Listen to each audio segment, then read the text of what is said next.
On this week's episode of the Crushing Debt Podcast, Lifestyle Creep. Welcome to the Crushing Debt Podcast with your host, Florida attorney Shawn, where our goal is to help you get rid of the financial bullies in your life. So welcome back to this week's episode of the Crushing Debt Podcast. My name is Shawn, owner and founder of Yesner Law, and welcome back your financial coach, George Corbello. Welcome, George. Shawn, how you doing? It's a pleasure. Can I just say, like, we're in the process of buying a home, building and stuff, and we realize, man, it's expensive. They always say don't settle, and get the right home and get what you want, and you realize, holy cow, that's a lot of money to do that. My wife wants to move, and I don't necessarily have an aversion to moving. My problem is if we move, we need to get a new couch, and we need to get a new dining room table, and we need to get a new kitchen table, and we need to get a new this. It's not the moving, it's all the stuff you got to get to put in the new house because you don't want to move all of your old stuff into the new house. No, and then you didn't even say, like, we need a new kitchen sink. Right. Well, you literally, because you're building the house. Exactly. That's where I'm at, too. It's like, do you get one, is it porcelain, or you just get stainless steel, or you get this kind of thing? And I like the one big stainless steel. I got to agree with that. So I do appreciate. So those are cool decisions to have. Okay, I have I guess first world problems. I get it. But it's still it's a lot of choice. It's a lot of expense, and for me, I'm at an age too. You get to a point where, like, it's not that I deserve it. I don't want to go into that because we're going to be talking about lifestyle creep a little bit here. But it's one of those that I don't want to settle. You get the opportunity to get the things you want for the home because I'm supposed to be in it for probably the rest of my life, right? That's the game plan. I know there's no guarantees, right? But wow, it's expensive. It is like, okay. Well, and the thing that my wife gets mad at me for is, like, we were looking at when we bought our new bed however many years ago. She said, "What do you think?" And I said, "Can I lay down on it?" No. I mean, that's really my, what do you think of the couch? Will it allow me to sit and watch? Will my bum be warm and, snug? I don't know. For me, focusing on that kind of stuff, if you like the couch, if you like the look of the couch, if it matches the decor of the house, if my butt fits on it, fine. You got your needs are pretty small. I don't necessarily focus on that kind of stuff. But I hear you. Well, the one thing my wife and I were focused on is a nice patio, so we can have the grill. There you go. And I can smoke my cigars while I sip on that brandy. That's good. That's what if we do end up getting another house, the one thing I think I want to get is a pool and a big outdoor back patio. Important. That's the kind of stuff that I would be. I don't care. Put my butt on the couch. But if I can sit outside at my outdoor bar and have a drink and smoke a cigar and watch my outside TV while I lounge in the pool, that's what I want. I think the guy, he has it all planned out. Hey, I'm going to write some notes here for my place now. Invite you over. Although, the thing to watch out for, and if only you knew an attorney that had some experience in real estate law, the contract, you got to be real careful with those contracts because I'm sure you saw the contract is very one-sided in favor of the builders. Yes, indeed. So you got to be careful there. Oh, I'm going to have to bring my the forms itself so someone to look at it. I only knew somebody. If only you knew a real estate attorney that could have reviewed it before you signed the stupid thing. All right. We get it. Okay. So we're going to talk today about lifestyle creep. Now, before we get there real quick, we got to pay our own bills, and I want to talk first about our our longtime sponsor, Sam Cohen. He owns Attorneys First Insurance. They do errors and omissions, which is malpractice insurance, for attorneys and title companies all over the country. So if you're a new attorney or starting up a new title company and you want to talk to Sam about rates, he can definitely quote you.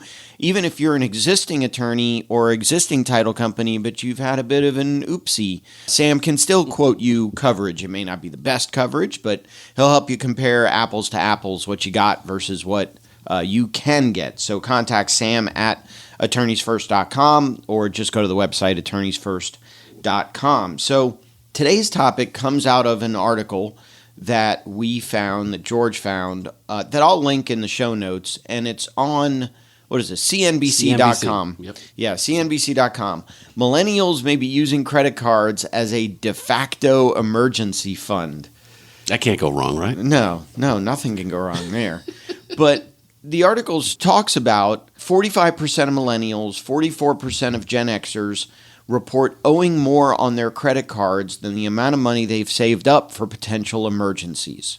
They surveyed 1,032 respondents in English and Spanish from January 20 to January 23rd of 2023. So it was a few days, actually. Yeah, like a 4-day survey. On the other hand, a quarter of baby boomers and about 38% of Gen Z say they have more credit card debt than emergency savings, according to this poll. So it's not a generational problem, that's for sure. It's just everybody's in that boat right now. If it's fallout from, the lockdowns or fallout from the big resignation or and all of those things that we've been following here, inflation, all of that. But the numbers are still pretty high regarding people having more debt than savings. And we're on that. If we talk about 70% of people living paycheck to paycheck, that's got to be some of the statistics around that. Right. But if the mentality now, though, is I'll just, if something happens, I have my credit card as the emergency fund itself, that's a little scary on how, for me, from a mindset perspective. And I think that's where I think articles trying to head towards. Yeah, although I don't know that that's necessarily entirely wrong. Right. I mean, for example, when our air conditioner broke and we needed to get an entire new air conditioning system, I didn't have the money to plunk down to buy an entire new air conditioning system, so we financed it. Now we put down as much as we could to get the payments low, and now we just got to factor into our budget that we got to pay an extra, whatever. I think the minimum payment's like $105 a month, right? And I try to pay $200 or $300 to pay it off faster than that. But I think that's the way to do it. In other words, if it's a massive emergency, you just have to incorporate it, right? Yeah, you have to incorporate it into your budget. I think something that the article is talking about is, it's an emergency. I need to get a new outfit for this party coming up, and you that charge that, So what are you looking at as an emergency? I think the advantage of using credit in an emergency situation, if it's a big ticket item, you don't have to worry about, do I have enough money saved up? Do I have to invade a retirement account? Do I have to do this? Do I have to do that? As long as you can afford to pay it off in a reasonable amount of time. Yeah, and I think a lot of folks, when we talk about what constitutes a good emergency fund, I think most of us starting out should have your standard 1,000 to 2,000. There's no right number that is going to kind of be the emergency fund that works. They say 3 to 6 months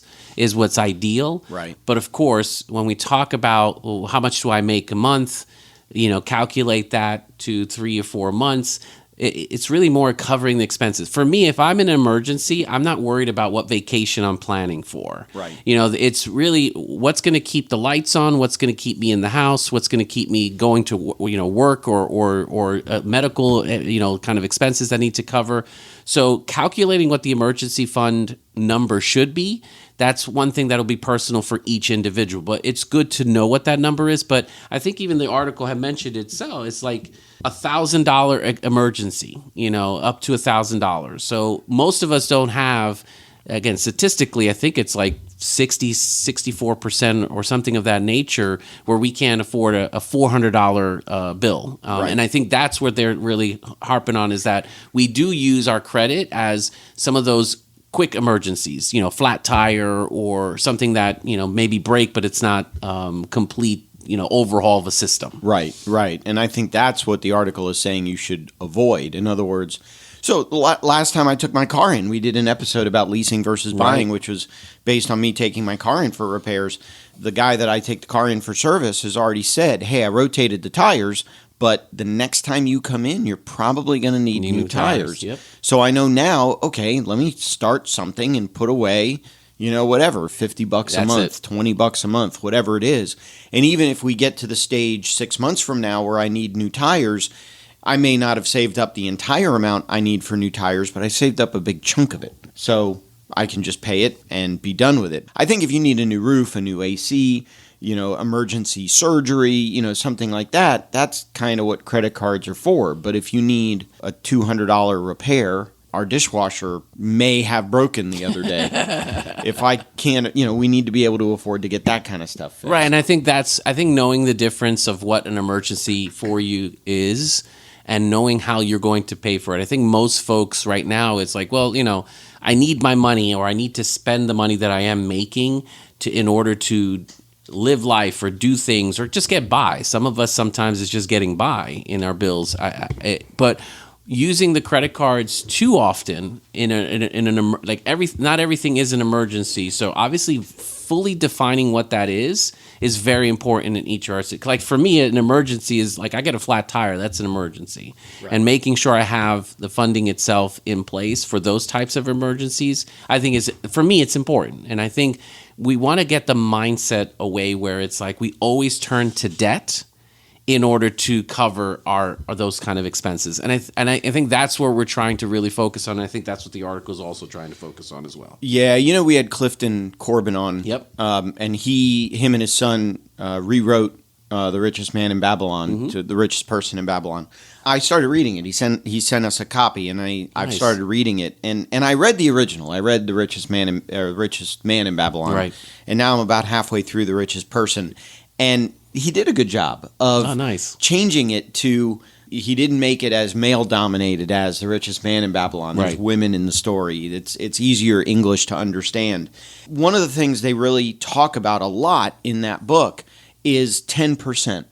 You should put away 10% of your salary.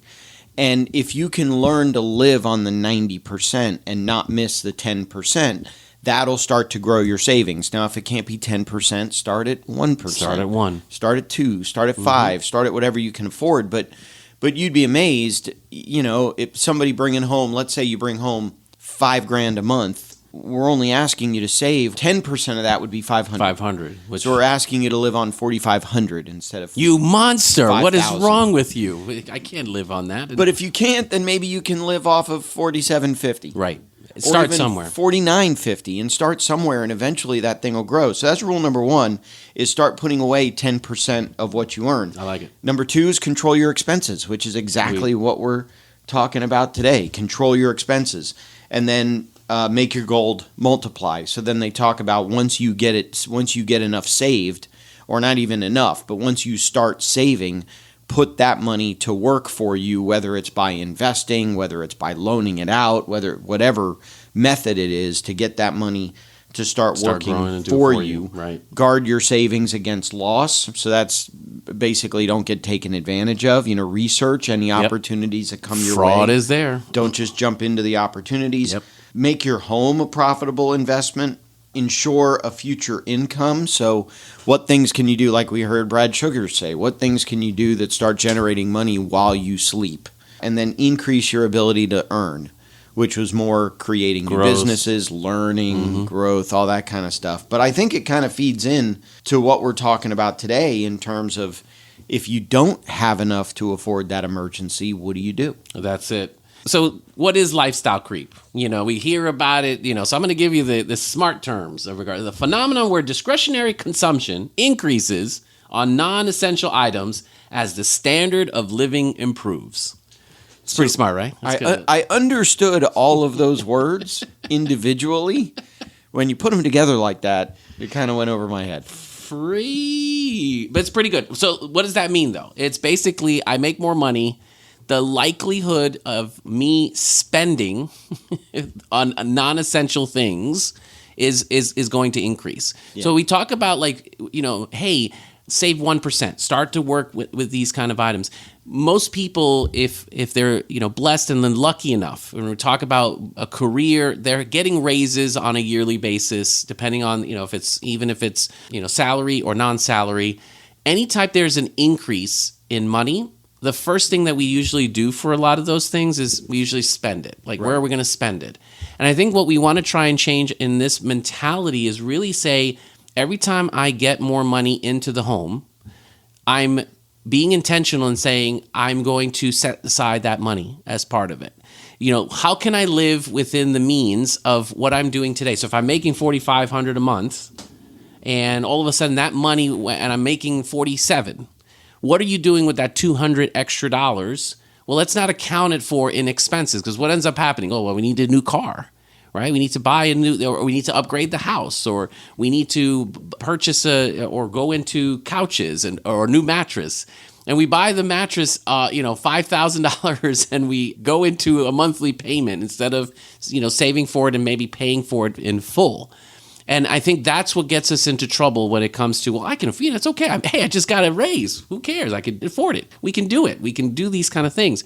And I think for us, it's change the mindset of making more money doesn't necessarily mean I have to spend it before I make it. Yeah, I think that's the biggest issue, is just because you made more money doesn't mean you have to spend more money. I mean, I was thinking about this. Let's say someone gets a raise of, 50 cents an hour. Yep.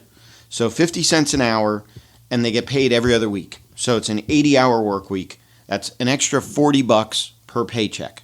26 pay periods in a year, that's an extra $1,000 a year. So now I get the raise. If I'm living on 95%, if I'm saving 5%, then that raise is just extra money. I'm already able to live on 95%. Mm-hmm. So if I took that 1,040, that comes out to an extra $86 a month. If I save 10% of that, that's $8. Yep. I'm still getting an additional $78 a month, and I'm still putting $8 of that away in savings. Right. Or maybe what you can do is you can say, well, instead of 10% of this raise, I'm going to go 20% of the raise so that I can make my overall savings closer to that 10% number. Maybe I was saving 5% before, right, but I'm going to take some of that raise and put more of the raise into savings so I can get closer to that 10% savings rate. And that's the idea. Here's the thing. But Shawn, it's only $8. What am I going to do with $8 in a savings account? It's about $100 a more a year. What? Your savings account only grows. $100. So but the mentality there is it's only. Only. Why do we stick on the only part when it comes to this? But then when that $400 emergency comes through, how much better is it to have an extra $100 in savings? Exactly. So even though, my dad once said to me, he once said it this way. I said, Dad, this client's only paying me, $100. And he said, well, how much paper is that going to buy that you won't have to tap into other client money to buy this month? It's only $100, but what could you do with an extra $100? Right. Maybe you go out for dinner, an extra date night every year, or you treat yourself to something when you do finally go on vacation. I mean, $100 is not a lot of money, but it is a lot of money. See, and that's the thing, part of savings, guys, is not that we are saying save it and never use it, or the rainy day is when the rainy day you'll be, part of that is to kind of say, well, yeah, there's opportunity for you to be able to treat yourself. You don't have to rethink how it's all about saving, but never about enjoying life. We got FOMO, YOLO and FOMO and all this other stuff. And I'm like, I understand all those kind of things, but we're in that mindset where we're like, are we really missing out on so many things? Are we not living the life? You could take that extra $100 a year and donate it to charity. Absolutely. If you want. You could do something good with it. You can take that $100 and you can invest in a course that'll teach you how to set up a sales funnel that you can put on the internet that'll start generating money. That's how we talk about you make the money start to work for you.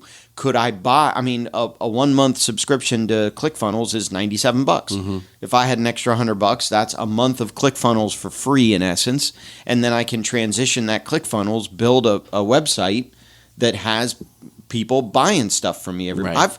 I've got a client. I don't know if any of you remember this, or I don't even know if I've talked about it or not. But last year I had a client. He's got front row seats at Doak Campbell Stadium where FSU plays. And nice. It's no secret I'm a huge FSU fan. And so he offered me his front row tickets for a game. I didn't believe him when he said he had front row tickets at first. And I'm watching a game one day and they show the front row and there he is. Son of a gun, there he is. So he offers me these tickets. Hey, you've done a great job for me on this and that and the other thing. He offers me these tickets, and I take my two boys. I take my friend Brian, who's been on the show before, represents condo and homeowner associations, his son. So we all go up to Tallahassee. We're literally sitting front row on the field. It was awesome. That is very cool. He does Amazon reselling. That's how he makes all. I didn't know that until there was another issue that came up that I had to talk to him about. He does Amazon reselling. In other words, he buys stuff and then resells it on Amazon.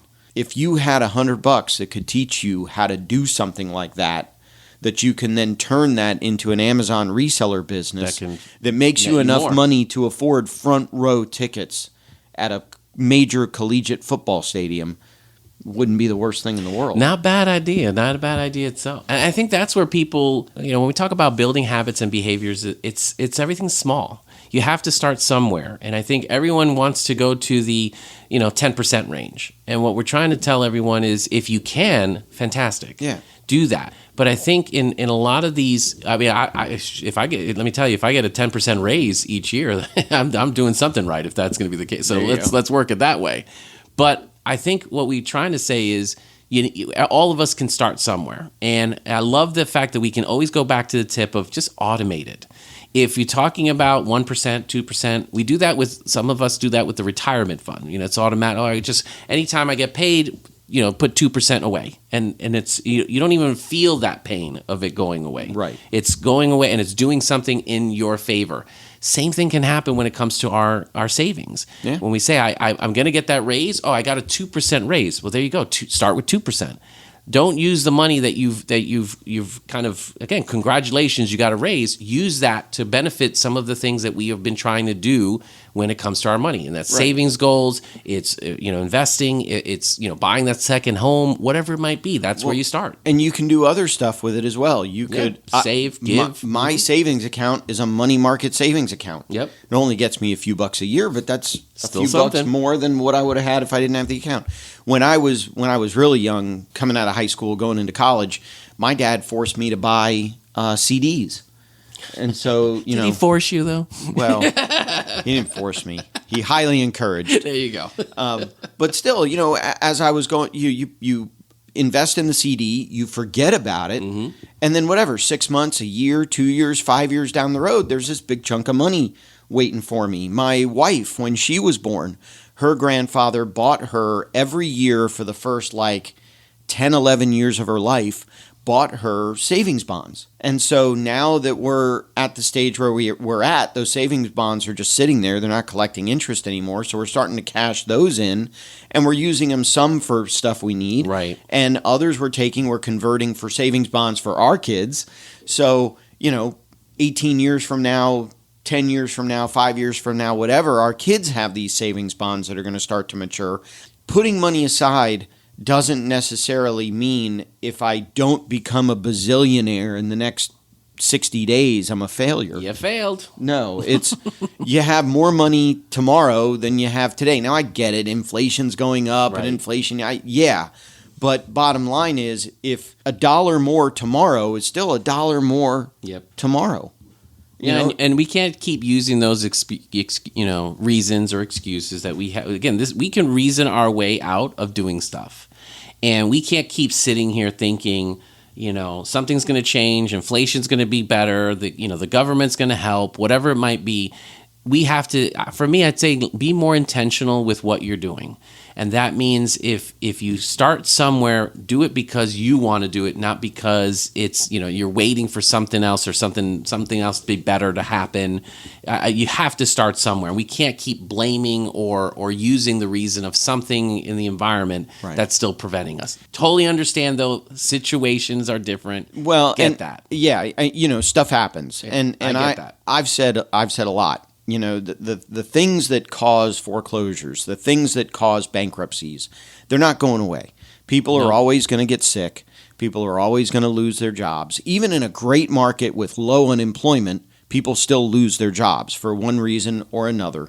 People are always going to get divorced, unfortunately. People are always going to have life is going to happen. Unexpected kids, unexpected grandkids, unexpected life happens. And those are the things that cause foreclosures and bankruptcies and that kind of stuff. And unfortunately, that's not going away. Nope. But what can we do to try to counteract that. And you know what? If things get really bad, that's what I'm here for. That's what you're here for. You get the support and the help from professionals, whether it's the bankruptcy side or, again, coaching to help you set that budget to get that plan that works for you. And that's how you fight lifestyle creep. A lot of us still walk around with not a plan. You don't have a budget. How am I spending my money? What am I spending it on? And it's funny, lifestyle creep doesn't have to always necessarily go to Tesla, right? Or get the house. It could be, I'm going every day for lunch, or I'm going every day to, get coffee, or doing something that, I deserve, again, I'm making a little bit of money. It's no problem. I'll start doing these kind of things.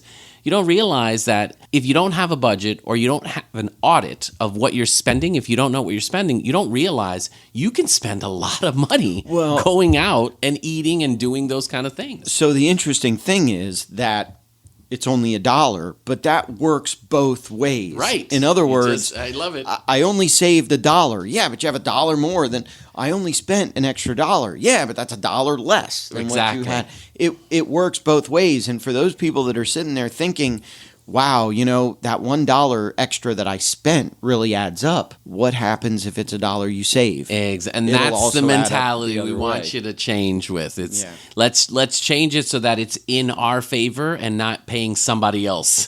That's the idea. Pay yourself first. Please, that's the new mantra I feel like I'm going to stick to. It's like pay yourself first, please. How many people have said pay yourself first? And actually, we did interview Mike Michalowicz on the show on his Profit First. And that's, those of you wondering, Profit First, fantastic book, especially if you're a business owner.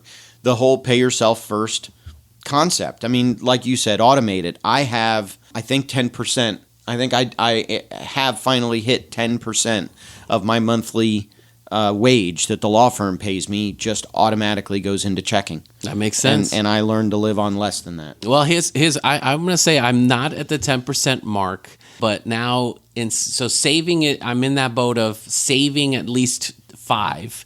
But now because I'm, building a house and, so we've got, the savings is still being saved, but there is a purpose for the rest of the money that's being set aside for it. Right. So, and that's the beauty of having a budget that works for you guys. These are the adjustments you make. It's not always about just save, don't have a life, don't do nothing.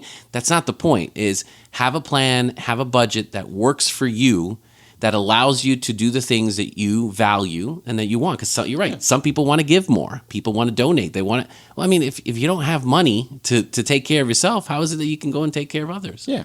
And don't be afraid of giving yourself a reward either. No. I gave myself a reward, and it doesn't have to be a big one. I gave myself a reward last night, as a matter of fact. So for those that we're taking a family vacation. So we're heading out to Arizona.